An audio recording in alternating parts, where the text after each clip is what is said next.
امام زمانہ کی والدہ ماجدہ اور امام موسیٰ کاظم و دیگر ائمہ معصومین کی توہین کرنے والا شخص کون ہے؟ حال ہی میں ایک آڈیو کلپ انٹرنیٹ پر وائرل ہوئی ہے جس میں ایک شخص جس کا نام عبد الرحمن دراصل عبد الشیطان یا اذان الہی ہے، اس نے اپنی گفتگو کے دوران امام زمانہ اور امام موسیٰ کاظم علیہ السلام سمیت دیگر ائمہ اہل بیت علیہم السلام کی شان اقدس میں گستاخی کی اور نعوذ باللہ انہیں ملغوزات بکیں۔ ائمہ اہل بیت علیہم السلام کی توہین کرنے والا شخص اذان الہی یا عبد الشیطان سلفی مکتب فکر سے تعلق رکھتا ہے اور اپنا تعلق معروف سلفی رہنما ابتسام الہی اور احتشام الہی سے بتاتا ہے۔ واضح رہے کہ سلفیت سے تعلق رکھنے والے کافی مفکرین نے اس سے پہلے بھی ائمہ اہل بیت کی شان میں گستاخی کی ہے۔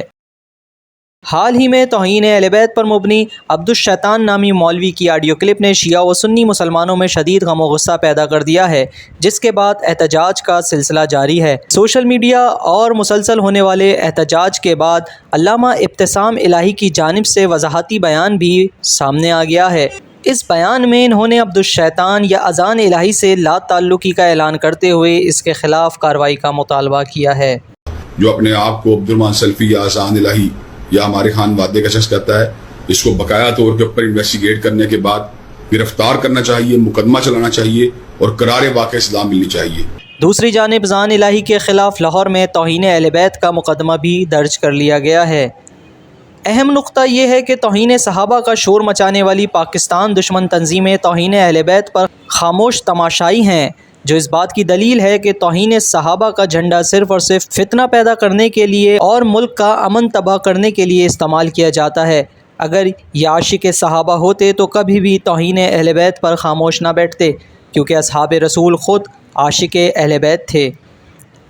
دوسری جانب مکتب اہل بیت کو ہوشیار ہونے کی ضرورت ہے۔ شاتم اہل بیت کے خلاف قانونی چارہ جوئی کرنا ہمارا آئینی فرض ہے، لیکن اس کی آڑ میں توہین صحابہ کرنا کسی صورت جائز نہیں۔ دھیان رہے کہ کہیں کوئی شرپسند ایسی حرکت نہ کر بیٹھے جس کی وجہ سے فرقہ واریت کو تقویت ملے اور دشمن اپنی سازش میں کامیاب ہو۔ اگر کوئی ایسی حرکت کرے تو اس کی سرکوبی کی جانی چاہیے۔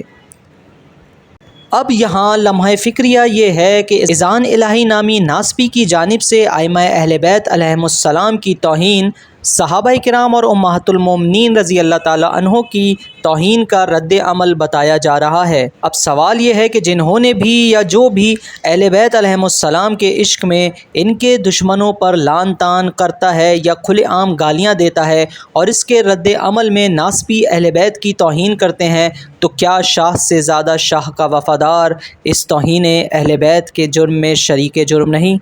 کیا معصوم نے یہ نہیں فرمایا کہ کسی کے جھوٹے خداؤں کو بھی برا بھلا نہ کہو کیونکہ وہ پلٹ کر تمہارے سچے خدا کی توہین کر سکتا ہے؟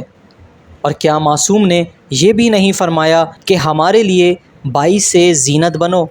تو پھر کیوں ہم اپنی زبان سے اور قول و فعل سے ایسی حرکتیں انجام دیتے ہیں جس کے بعد ائمہ اہل بیت علیہم السلام کی توہین ہوتی ہے؟ لہٰذا وقت کا تقاضا ہے کہ اپنے ممبروں کو ایسے افراد سے زینت بخشیں جو وہ کہیں جو خدا اور اس کا رسول اور اس کے رسول کے اہل بیت علیہم السلام چاہتے ہیں۔